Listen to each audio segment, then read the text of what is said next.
Hello friends, स्वागत है आप सभी लोगों का हमारे चैनल कुक स्टडी में। मैं कुमार बेस्ट। इस वीडियो के माध्यम से दोस्तों आपको यहाँ पर कराऊंगा टेक्निकल के लिए फिजिक्स के महत्वपूर्ण क्वेश्चन को दोस्तों पार्ट नंबर 4 के।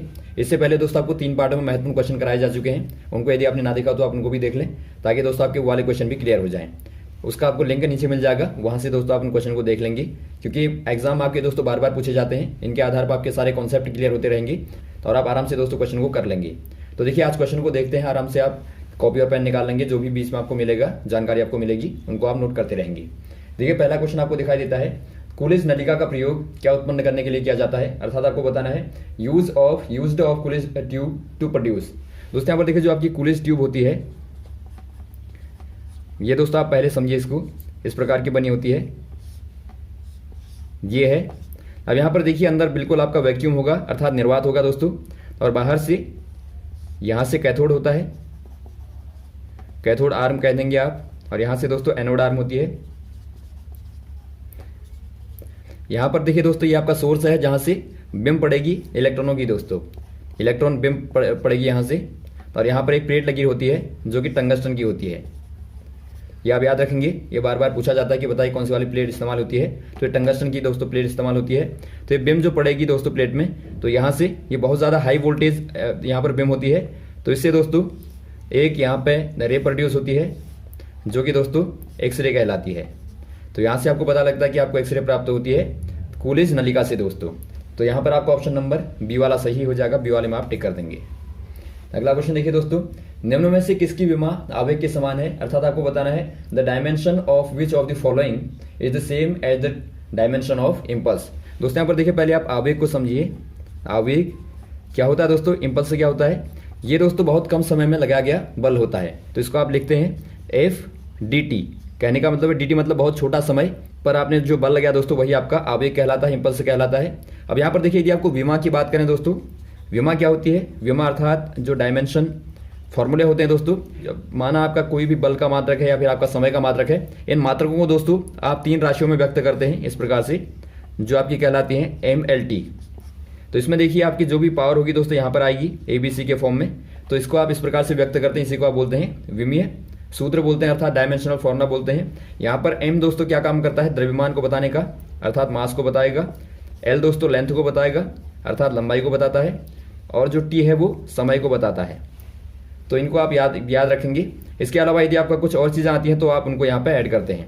अब यहाँ पर देखिए दोस्तों बात करते हैं बल की। यदि आप बल नीचे आपको दिया ऑप्शन में देखिए बल दिया है आपको, तो यदि आप बल की निकालें अर्थात फोर्स की निकालें तो बल बराबर क्या होता है दोस्तों, द्रव्यमान गुणा त्वरण होता है। यहाँ पर देखिए दोस्तों आपका द्रव्यमान का मात्रक होता है किलोग्राम, और गुणा जो एक्सेलरेशन होता है अर्थात जो त्वरण होता है उसका मात्रक क्या होता है दोस्तों, मीटर पर सेकंड का स्क्वायर। तो यहाँ से आप लिखेंगे किलोग्राम का हो जाएगा एम, और मीटर का हो जाएगा एल, और सेकंड दोस्तों यहाँ पर देखिए आपका बट्टे में है तो ऊपर लाएंगे तो आपका हो जाएगा T-2। ये आपका बल का हो गया। दूसरा आपको दिया कार्य बराबर होता है दोस्तों, वर्क बराबर क्या होता है, फोर्स इंटू डिस्प्लेसमेंट होता है अर्थात बल गुणा विस्थापन होता है। तो बल का तो आपने निकाल ही लिया MLT-2। तो यहाँ पर आप विस्थापन अर्थात दोस्तों विस्थापन क्या एक प्रकार से दूरी है, तो दूरी की आपकी होती है L। तो L को और गुणा कर देंगे तो आपको मिलेगा ML2T-2। तो ये कार्य का निकलता है। वैसे ही आप निकालेंगे, आपको संवेग का दिया है, ठीक है। संवेग मतलब होता है दोस्तों मोमेंटम होता है, इसको आप पी से रिप्रेजेंट करते हैं, बराबर mv होता है। यहाँ पर देखिए आपका m का क्या होता है, किलोग्राम हो गया द्रव्यमान का, गुणा वेग का दोस्तों होता है मीटर पर सेकंड। तो यहाँ से आप निकालेंगे तो आपको मिलेगा MLT-1। अब यहाँ पर देखिए आवेग की बात करें तो आवेग में क्या हो जाएगा दोस्तों, आवेग बराबर आपका हमने देखा बल गुणा क्या होता है समय अर्थात F डेल्टा टी देखा आपने। तो यहाँ से आप निकालेंगे तो आपका MLT-2 तो आपने बल का देखा, टी को और गुणा कर देंगे तो आपको मिलेगा MLT-1। तो यहाँ पर आप देखते हैं MLT-1 दोस्तों दोनों का बराबर है, अर्थात आवेग और संवेग की दोनों की दोस्तों विमीय सूत्र जो होगा वो समान होगा। तो यहाँ पर आप दोस्तों डी में टिक कर देंगे संवेग के बराबर। अगला क्वेश्चन देखिए दोस्तों, 1 किलोवाट घंटा बराबर होता है, अर्थात आपको बताना है 1 kilowatt hour is equal to, आपको दिया दोस्तों मेगा में दिया। देखिए मेगा जूल में आपको बताना क्या होगा। पहले आप देखेंगे दोस्तों 1 किलोवाट घंटा जो आपको हमने बताया था दोस्तों 1 यूनिट कहलाता है, या फिर आप कहते हैं इसको 1 इकाई। इसी के द्वारा दोस्तों जो व्यवहारिक एक रूप से दोस्तों जो विद्युत का खर्चा आता है वो यूनिट में ही आता है। तो यहाँ पर देखिए यदि आप निकालेंगे तो 1 किलोवाट बराबर होता है 1000 वाट। और गुणा 1 घंटे में होते हैं सेकंड, यदि आप निकालेंगे तो आपका 3600 सेकंड। तो यहाँ से दोस्तों आपको मिलता है, यदि आप इनको गुणा कर देंगे तो आपका 3.6 गुणा 10 की घात क्या मिलता है आपको, 6 मिलता है वाट सेकंड। तो वाट सेकंड को आप लिखेंगे तो आपका जूल होता है ये, तो ये जूल हो गया, अर्थात आपका आ गया 3.6 गुणा 10 की घात 6 जूल। अब यहाँ पर देखिए दोस्तों आपका 10 की घात 6 जो होता है उसे आप बोलते हैं मेगा। मेगा क्या होता है दोस्तों, मेगा एक प्रकार का परफिक्स होता है जो कि आप कहाँ पर इस्तेमाल करते हैं, मात्रक में इस्तेमाल करते हैं, अर्थात एक प्रकार से दोस्तों आप मैट्रिक सिस्टम में दोस्तों इसका यूज करते हैं मेगा का। तो मेगा मतलब आपका 10 की घात 6, अर्थात ये दिखाता है 1 मिलियन को। तो ये आप याद रखेंगे, 1 मिलियन जहां पर आएगा वहां पर आपका मेगा लगता है। तो यहां पर आपका क्या हो जाएगा 3.6, इसके स्थान पर आप मेगा लिख देंगे, मेगा, और जूल के स्थान पर आप जूल लिख देंगे। तो 3.6 मेगा जूल आपके पास में आंसर आता है। तो यहाँ पर आपको ऑप्शन नंबर ए वाले में दिखता है, तो ए वाले में आप टिक कर देंगे। अगला क्वेश्चन देखिए दोस्तों, जब पानी को 0 से लेकर 10 डिग्री सेंटीग्रेड तक गर्म किया जाता है तो दिए गए द्रव्यमान पर उसका आयतन क्या होगा, अर्थात when heated from 0 to 10 degree centigrade volume of a given mass of water is. दोस्तों यहाँ पर देखिए आपको देखना पड़ेगा कि द्रव का व्यवहार तापमान के साथ में किस प्रकार से बदलता है आयतन के सापेक्ष में। यदि आप दोस्तों वॉल्यूम और टेम्परेचर का ग्राफ देखें, देखिए टेम्परेचर और वॉल्यूम दोनों का आप यदि ग्राफ देखें दोस्तों, उससे आपको आराम से पता लगेगा। यहाँ पर हम ले लेते हैं टेम्परेचर को और यहाँ पर ले लेते हैं दोस्तों वॉल्यूम को सीसी में। अब यहाँ पर देखिए माना ये आपका 2 है, ये आपका 4 है, ये आपका 6 है, तो इस प्रकार से आपने तापमान को माना है डिग्री में। और यहाँ पर देखिए दोस्तों आप वॉल्यूम को मान लें 1.000 1.0001, इस प्रकार से आपने सीसी में यहाँ पर ले लिया। तो इसका जो ग्राफ आता है वो इस प्रकार से आता है दोस्तों, इस प्रकार से आएगा और यूँ आता है। तो यहाँ पर आप क्लियर देखते हैं 4 पे दोस्तों 0 से लेकर 4 पे आप देखते हैं डिग्रीज होता है, डिक्रीज होता है अर्थात घटता है यहाँ से लेके यहाँ तक, और यहाँ से आप देखते हैं इंक्रीज होता है 4 से लेके ऊपर तक। तो यहाँ पर आप ध्यान देंगे, आप कहेंगे 0 से लेके 4 तक दोस्तों क्या होगा, डिक्रीज होगा, और 4 से लेके ऊपर को दोस्तों आपका जो भी तापमान दिया होगा वहाँ को क्या होगा, इंक्रीज होगा अर्थात बढ़ेगा। तो यहाँ पर आपको दिया है 0 से लेके 10 तक, तो यहाँ पर क्या हो जाएगा 0 से लेके 4 तक घटेगा और 4 से लेके 10 तक जो है वो बढ़ेगा। तो आप कह देंगे दोस्तों पहले घटेगा फिर बाद में बढ़ेगा। तो यहाँ पर कौन सा वाला ऑप्शन दिखता है आपको, यहाँ पर आपको ऑप्शन नंबर दिखता है देखिए डी वाला, पहले घटेगा उसके बाद में दोस्तों बढ़ेगा, अर्थात डिक्रीज होगा एंड उसके बाद will increases. Option number D वाले में आप टिक कर देंगे। और वैसे दोस्तों यदि आपको डेंसिटी वाला पूछा जाए, यहीं पर आपको घनत्व वाला भी पूछा जाता है बार बार, तो घनत्व अर्थात डेंसिटी को यदि आप देखें दोस्तों तो वो क्या होता है, किस प्रकार का व्यवहार करता है, इस प्रकार का उसका ग्राफ आएगा, इसका बिल्कुल अपोजिट आता है, इस प्रकार से आता है। अर्थात यहाँ पर आप देखेंगे तो आपका 4 पे दोस्तों डेंसिटी मैक्सिमम होती है, डेंसिटी दोस्तों आपकी 4 डिग्री पे मैक्सिमम होती है, 4 डिग्री सेंटीग्रेड पर आप याद रखेंगे। तापमान आपका सी में यहाँ पर हमने लिया है, तो ये आप ध्यान देंगे। यदि आपको के में या फिर एफ में दिया होगा तो वहाँ पर आपको कन्वर्ट करना पड़ेगा। तो यहाँ पर यदि आप डेंसिटी पूछे जाए तो आप दोस्तों डेंसिटी बता देंगे कि आपका 4 पे मैक्सिमम होती है और वॉल्यूम 4 पे दोस्तों मिनिमम होता है। ऐसा क्यों होता है, क्योंकि दोस्तों जो वॉल्यूम होता है वो हमेशा ही रेसिप्रोकल होता है किसके, डेंसिटी के। तो ये आपको याद रखना है, डेंसिटी जो होती है वॉल्यूम के दोस्तों क्या होती है, व्युत्क्रम होती है। ये बढ़ेगा तो ये घटेगा, ये बढ़ेगा तो ये घटेगा। अगला क्वेश्चन देखिए दोस्तों, पदार्थ जो ठोस अवस्था में विद्युत का चालन करता है, अर्थात आपको बताना है the substance which conduct current in solid state. यहाँ पर देखिए दोस्तों आपका सॉलिड स्टेट में कौन सा वाला सबस्टेंस होगा जो कि चालन करेगा, हीरा होगा, आयोडीन होगा, ग्रेफाइट होगा या सोडियम क्लोराइड होगा। यहाँ पर दोस्तों हो जाएगा ग्रेफाइट। जो ग्रेफाइट होता है दोस्तों यदि आप इसको देखें तो ये आपका कार्बन का अपर रूप होता है, आप याद रखेंगे अपर रूप होता है दोस्तों। वैसे हीरा भी जो होता है, हीरा अर्थात जो डायमंड होता है वो भी दोस्तों क्या होता है, कार्बन का अपर रूप होता है। लेकिन दोनों में अंतर क्या है, ये दोस्तों विद्युत का कुचालक होता है, ये कुचालक होता है, नॉन कंडक्टर होता है, लेकिन ये दोस्तों सुचालक होता है अर्थात कंडक्टर होता है। तो ये आप दोनों में याद रखेंगे, बार बार पूछा जाता है। लेकिन वैसे दोस्तों ग्रेफाइट को देखेंगे तो आपका अधातु होती है, अधातु अर्थात नॉन मेटल होता है, लेकिन फिर भी दोस्तों विद्युत का चालन करता है। तो ये बार बार पूछा जाता है, बताइए कौन सी वाली अधातु है जो कि विद्युत का चालन करती है। तो वो आप यहाँ पर से पदार्थ पूछा जाएगा तो आप बता देंगे वो ग्रेफाइट होगा। तो ये सॉलिड स्टेट में दोस्तों क्या करता है, ये चालन करता है। क्यों करता है, क्योंकि इसमें देखिए क्या होता है, इसमें दोस्तों बहुत ज़्यादा जो कार्बन होते हैं वो एक प्रकार से डिलोकेलाइज होते हैं। तो रीजन क्या बता देंगे आप, D localisation of carbon on carbon layer. तो यहां पर देखिए जो आपका डिलोकेलाइजेशन की प्रॉपर्टी होती है क्या होती है दोस्तों, एरोमेटिक होती है। एरोमेटिक होती है, जो कि आपने देखा बेंजीन में भी दोस्तों जो आपका रिंग आती है वो क्यों आती है, इसी के कारण आती है, जो आपकी डिलोकेलाइजेशन होता है इलेक्ट्रॉनों का, उसी के कारण दोस्तों ये एक प्रकार से सर्कल वाला शेप ले लेता है। तो यही रीजन यहाँ पर भी होता है। यदि आप इसका शेप देखेंगे तो आपको मिलेगा इस प्रकार से बना रहता है क्रिस्टल फॉर्म, हेक्सागोनल होता है। हेक्सागोनल होता है दोस्तों ये, जो ग्रेफाइट होता है, तो इस प्रकार से आपको मिलता है। तो इसमें क्या होता है, यही रीजन होता है जो कि ये चालन करता है। वैसे अधातु में दोस्तों खासतौर पर क्या होती है, इंसुलेटर होती है। तो ऑप्शन नंबर आपका हो जाएगा यहाँ पे सी वाला। अगला क्वेश्चन देखिए दोस्तों, ऊष्मा को विद्युत में बदलने वाला उपकरण कौन सा वाला है, आपको बताना है। अर्थात आपको बताना है दोस्तों, conversion of heat into electrical is achieved by, किसके द्वारा दोस्तों, अमीटर के द्वारा या वोल्टमीटर के द्वारा या हाइड्रोमीटर के द्वारा, या आपका होगा थर्मोकपल। यहां पर देखिए दोस्तों हो जाएगा थर्मोकपल। यदि आप थर्मोकपल को देखें, ये दोस्तों क्या होता है, एक प्रकार का इंस्ट्रूमेंट होता है। इसमें दो प्रकार की यहाँ पे तार इस्तेमाल की जाती हैं, जो कि अलग अलग प्रकार की मेटल की होती हैं। ये दोस्तों आपकी डिफरेंट मेटल की होती हैं, तो और इनको दोनों को जोड़ दिया जाता है, ये आपका जंक्शन कहलाता है। दोनों को जोड़ दिया, और जहां पर आपको ताप को देखना है दोस्तों, तो वहां पर आप इसको टेस्ट करेंगे तो ये तापमान को बताएगा। तो ये क्या करता है दोस्तों, ताप को बताता है, ताप को मेजर करता है। तो ये दोस्तों एक प्रकार से क्या करता है, तापमान को यहां पर क्या बताएगा, इलेक्ट्रिसिटी के माध्यम से बताता है। तो तापमान को एक प्रकार से विद्युत में कन्वर्ट कर देता है। तो ऑप्शन नंबर आपका डी वाला सही हो जाएगा। अगला क्वेश्चन देखिए दोस्तों, एक व्यक्ति 10 मीटर के अंदर स्पष्ट नहीं देख पाता तो वह ग्रसित है। अर्थात a man can not see clearly beyond 10 metres the disease he suffer. दोस्तों यहाँ पर देखिए, यदि आप बात करें 10 मीटर के अंदर, 10 मीटर के अंदर की जो दूरी है उसके अंदर यदि कोई व्यक्ति ना देख पाए दोस्तों, आपको नॉर्मली पता होगा 25 सेंटीमीटर एक व्यक्ति के लिए यहाँ पर सुग्राही होती है, सामान्य दूरी जो होती है, मिनिमम जो होती है।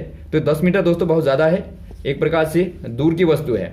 तो जो व्यक्ति दूर की वस्तुओं को नहीं देख पाए उसे क्या कहेंगे आप, उसे कहेंगे आप निकट दृष्टि दोष। अर्थात दोस्तों इसे आप बोलते हैं मायोपिया। तो ये एक प्रकार से दोस्तों मायोपिया से ग्रसित है, अर्थात सफर कर रहा है मायोपिया से। तो इसमें क्या होता है दोस्तों, इसमें आप इस्तेमाल करते हैं यहां पर कॉनकेव का, अर्थात कॉनकेव अर्थात दोस्तों अवतल। तो अवतल का इस्तेमाल करते हैं, जो कि इंटरनली दोस्तों क्या होता है, इंटरनली दोस्तों कवर्ड होता है। तो ये आपका अवतल हो गया। ये क्या करता है दोस्तों, ये एक प्रकार से जो पॉइंट होता है, जो ब्लरनेस होती है उसको हटा देता है। दूर से आने वाली रेज में जो आपकी ब्लरनेस आती है उसको कम कर देगा, हटा देगा। तो इसीलिए इसका इस्तेमाल किया जाता है। और वैसे दोस्तों यदि आप बात करें कॉन्वेक्स की, कॉन्वेक्स का यूज दोस्तों हाइपर मायोपिया के लिए होता है, हाइपर मायोपिया के लिए। तो ये भी आप याद रखेंगे, दोनों का बार बार आता है। तो यहाँ पर आपका मायोपिया हो जाएगा। अगला क्वेश्चन देखिए दोस्तों, जब दूध को हिलाया या फिर फेंटा जाता है या फिर आपका मथा जाता है तो क्रीम अलग हो जाती है। ये बल कौन सा लगता है आपको बताना है। अर्थात when milk is churn the cream separated from the milk due to, आपको बताना है दोस्तों, जब आपने देखा होगा दूध को यदि आप किसी बर्तन में मथें दोस्तों, बर्तन में यदि आप मंथन करें इसका, तो इससे क्या मिलता है आपको, इससे आपको अचानक मिलता है क्रीम अलग हो गई, अर्थात जो उसकी जो फैट होती है वो अलग हो जाती है। ये दोस्तों कौन से वाले बल के लगने के कारण होता है आपको बताना है। इनमें से आपको दिया घर्षण बल या गुरुत्वाकर्षण बल या अभिकेंद्र बल या अपकेंद्र बल। ये होता है दोस्तों आपका अपकेंद्र बल, अपकेंद्र अर्थात सेंट्रीफुगल, सेंट्रीफुगल फोर्स होता है जो कि बाहर की ओर लगता है। आप याद रखेंगे, बार बार लोगों को कंफ्यूजन रहता है। जो दोस्तों आपका सेंटीपिटल होता है, सेंटीपिटल, पिटल मतलब दोस्तों आपका जो अभिकेंद्र की ओर लगता है, अभिकेंद्री होता है ये। लेकिन वो दोस्तों आपका अपकेंद्र होगा, अपकेंद्र अर्थात बाहर की ओर लगने वाला। तो जो केंद्र की ओर लगेगा वो आपका सेंटीपिटल हो गया, जो बाहर की ओर लगेगा दोस्तों, केंद्र के बाहर की ओर लगेगा, वो दोस्तों आपका अपकेंद्र हो गया। तो यहाँ पर देखिए, जब आप क्रीम निकालते हैं तो वहां पर आपका अपकेंद्र लगता है। और अभिकेंद्र को आप देखेंगे दोस्तों, तो ये आपका मान लीजिए आपका पृथ्वी सूर्य के चारों ओर घूमती है, तो वो दोस्तों यही रीजन होता है अभिकेंद्र बल। वैसे आप देखते हैं, यदि आप एक एटम को देखें, परमाणु को देखें, उसके नाभिक में प्रोटॉन न्यूट्रॉन होते हैं, चारों इलेक्ट्रॉन घूमते हैं। तो ये भी दोस्तों यहाँ पर इलेक्ट्रॉन जो घूमते हैं वो दोस्तों अभिकेंद्र बल के कारण ही घूमते हैं। तो ये दोनों का आपको दोनों में अंतर पता होना चाहिए। और घर्षण बल आप जानते हैं, जो कि आपका दो वस्तुओं के बीच में विरोधी बल लगता है, वो आपका फ्रिक्शनल फोर्स कहलाता है। और गुरुत्वाकर्षण बल मतलब जो आपका पृथ्वी के केंद्र की ओर जो लगता है हमेशा, उसे आप बोलते हैं गुरुत्वाकर्षण बल। अगला क्वेश्चन देखिए दोस्तों, जब वाष्प दाब वायुमंडलीय दाब के बराबर हो जाता है तो द्रव क्या होता है। अर्थात आपको बताना है what happened to the liquid when a vapour pressure is equal to atmospheric pressure. दोस्तों यहाँ पर देखिए जब वेपर प्रेशर बराबर हो जाएगा दोस्तों एटमॉस्फेरिक प्रेशर की अर्थात एटीएम प्रेशर की दोस्तों, तो क्या होगा यहाँ पे जल के साथ क्या होगा दोस्तों आपको बताना है, अर्थात वाटर के साथ में क्या होगा, यहाँ पर दोस्तों वाटर जो है वो बॉइलिंग होना शुरू हो जाता है। तो ये आपको यहाँ पर याद रखना है, अर्थात ये उबलना दोस्तों शुरू हो जाता है। तो ये आपको यहाँ पर याद रखना है। तो आप क्या कह देंगे, उबलेगा। ऑप्शन नंबर आपका हो जाएगा दोस्तों बी वाला। अगला क्वेश्चन देखिए दोस्तों, समुद्र के अंदर डूबी हुई वस्तुओं का पता लगाने के लिए किसका इस्तेमाल किया जाता है, किसका प्रयोग किया जाता है, अर्थात the device used to locating submerged object under sea. दोस्तों यहाँ पर देखिए जो समुद्र के अंदर की जो वस्तुएं होती हैं उनका पता लगाने के लिए आप इस्तेमाल करते हैं सोनार का दोस्तों। सोनार एक इंस्ट्रूमेंट होता है दोस्तों, इसमें इस्तेमाल किया जाता है अल्ट्रासोनिक साउंड का। अल्ट्रासोनिक आप याद रखेंगे साउंड का, जो कि दोस्तों आप कहते हैं पराश्रव्य ध्वनियाँ, पराश्रव्य। इनकी रेंज क्या होती है दोस्तों 20 किलो हर्ट्ज या फिर आप कहें 20,000 हर्ट्ज के दोस्तों ऊपर होती है। इसके लिए दोस्तों हमारा जो ह्यूमन ईयर होते हैं अर्थात जो मानव के कान होते हैं, मानव के कान दोस्तों इसके लिए सुग्राही नहीं होते और ना ही दोस्तों अश्रव्य के लिए होते हैं, जो कि आपकी 20 हर्ट्ज के कम की रेंज होती है वो आपकी अश्रव्य कहलाती है। और वैसे आपकी जो 20 किलो हर्ट्ज के ऊपर की होगी वो आपकी पराश्रव्य कहलाएगी। तो यहाँ पर दोस्तों पराश्रव्य रेज का इस्तेमाल किया जाता है, साउंड का इस्तेमाल किया जाता है, जो कि यहाँ से रिफ्लेक्टेड होकर आएगी और उसको डिटेक्ट किया जाएगा दोस्तों सोनार में, और उसके बाद में वो बता देगा कि यहाँ पर कोई वस्तु है या फिर नहीं है। यदि आप सोनार के फुल फॉर्म को देखें, पूछा जाता है कभी कभार SONAR, तो यहाँ पर आप क्या देखते हैं दोस्तों, साउंड, नेविगेशन एंड रेंजिंग। तो ये आपका यहाँ पर होता है। और वैसे ही दोस्तों आपका रडार यहाँ पर दिया गया आपको।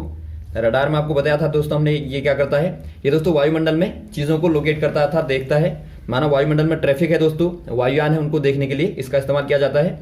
और इसका आपको बताया था हमने, ये क्या होता है दोस्तों, radio wave detecting and ranging, अर्थात दोस्तों रेडियो वेव को छोड़ता है और उनको डिटेक्ट करता है। तो यहाँ पर आप रेडियो वेव का देखते हैं इस्तेमाल होता है, और यहाँ पर आपका अल्ट्रासोनिक का होता है। अगला क्वेश्चन देखिए दोस्तों, चुंबकीय सुई किस तरफ संकेत करती है, अर्थात आपको बताना है magnetic needle indicate in which direction. आपको मालूम होगा दोस्तों हमेशा ही जो मैग्नेटिक नीडल होती है दोस्तों कौन सी वाली दिशा में रुकती है, ये हमेशा ही दोस्तों उत्तर की दिशा में, अर्थात नॉर्थ में दोस्तों क्या करती है, इशारा करती है, इंडिकेट करती है। तो आप कह देंगे नॉर्थ। इसी के अपोजिट होगा दोस्तों, यदि आपका इस प्रकार की नीडल है तो इसके अपोजिट जो होगा वो आपका साउथ होगा, अर्थात वहाँ पर दक्षिण हो जाएगा। तो आपको जो क्वेश्चन पूछा जाता है वो आपको या तो उत्तर दिया रहेगा या फिर आपको उत्तर दक्षिण दिया रहेगा। तो आप उत्तर दक्षिण वाले में टिक करेंगे, न कि दक्षिण उत्तर वाले में। तो ये आप याद रखेंगे। तो यहाँ पर आपका उत्तर हो जाएगा ऑप्शन नंबर डी वाला। अगला क्वेश्चन देखिए दोस्तों, भार का मात्रक क्या होता है, यूनिट ऑफ वेट आपको बताना है। ये किलोग्राम होगा या ग्राम होगा या न्यूटन होगा या फिर किलोग्राम गुणा मीटर होगा। यहाँ पर दोस्तों बहुत ज़्यादा लोगों को कन्फ्यूजन रहता है। देखिए भार जो होता है, पहले आप समझिए भार होता क्या है। भार अर्थात वेट जो होता है दोस्तों, वो एक प्रकार का बल होता है। ये दोस्तों केवल आपका गुरुत्वाकर्षण के अंदर कार्य करता है। गुरुत्वाकर्षण अर्थात दोस्तों ग्रेविटेशन के अंदर ही ये कार्य करेगा। यदि आप ग्रेविटी के बाहर जाते हैं तो वहाँ पर कोई भार नहीं होता। आपने देखा होगा जो चंद्रमा पर होता है भार क्यों कम हो जाता है, वहाँ पर ग्रेविटी का मान कम हो जाता है, क्योंकि जो भार बराबर होता है दोस्तों आपका mg होता है, अर्थात द्रव्यमान गुणा गुरुत्वीय त्वरण। तो अब यहाँ पर देखिए, यदि आप g को 0 कर दें दोस्तों, g बराबर 0 कर दें, यदि आप पृथ्वी के केंद्र पर चले जाएं जहाँ पर g का मान 0 होता है, तो वहाँ पर दोस्तों आपका क्या हो जाएगा, भार भी आपका 0 हो जाएगा। लेकिन द्रव्यमान दोस्तों हमेशा ही आपका समान रहता है, अर्थात कंजर्व रहता है। तो यहाँ पर देखिए द्रव्यमान यदि आप मान लें 1 किलोग्राम का है, तो इसका जो मान आएगा दोस्तों यहाँ पर आप रख देंगे, तो 1 गुणा 9.8 बराबर दोस्तों आपका 9.8 न्यूटन होता है। तो यहाँ से आप देखते हैं न्यूटन दोस्तों बल का मात्रक होता है। तो यहाँ पर आप मात्रक बता देंगे, भार का जो मात्रक है वो न्यूटन होता है, या फिर दोस्तों किलोग्राम वेट होता है। तो दोनों में से आपको जो भी दिया होगा वहाँ पर आप टिक करेंगे। मैक्सिमम आपको न्यूटन दिया होगा तो न्यूटन में आप टिक करेंगे, ना कि आप दोस्तों किलोग्राम में, क्योंकि किलोग्राम जो है वो आपका द्रव्यमान का मात्रक होता है और ये दोनों अलग अलग राशियाँ होती हैं। तो ये रहे दोस्तों आपके महत्वपूर्ण क्वेश्चन जो आपने यहाँ पर देखे। उम्मीद आपको अच्छे लगे होंगे। यदि आपको कोई कंफ्यूजन रहा हो तो आप कमेंट बॉक्स में कमेंट कर देंगे और लगातार हमारे साथ बने रहें दोस्तों, और वीडियो को लगातार शेयर करते रहें। Okay, thanks. जय हिंद, जय भारत।